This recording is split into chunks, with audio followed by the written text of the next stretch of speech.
Da opera dimenticata nel cassetto a priorità delle priorità. Il progetto della Galleria di Coltorondo in Comerico continua a riscuotere consensi nel mondo politico, dall'attuale governo regionale a quello centrale. Anche i candidati alla presidenza del Veneto hanno assicurato il loro appoggio all'opera, dall'uscente Luca Zaia a Alessandra Moretti al candidato del Movimento 5 Stelle Jacopo Berti, che preso salirà in Comerico per vedere dal vivo la situazione. Tutti sono qui, tutti sono stati qui, adesso però come ho detto più volte servono i fatti, l'assessore Coppola ha garantito che la prossima giunta regionale inserirà nella delibera la Galleria di Coltorondo come la priorità.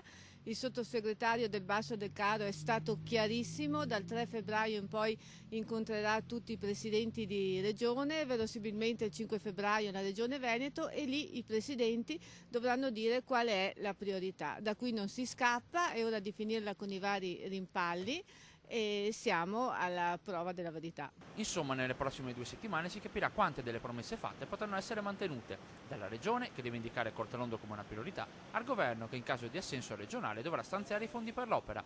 Il tempo delle parole per il Comerico è finito. Per tutto l'inverno sulla statale Carnica si marcerà a senso unico alternato, una situazione intollerabile sul lungo periodo. Per questo, nonostante le rassicurazioni trasversali, il Comerico non intende abbassare la guardia. Assolutamente no, non mollo io, non molla il territorio, pronti a qualsiasi tipo di azione a sorpresa per ottenere il risultato, e veramente è il caso di dire che li prendiamo per sfinimento.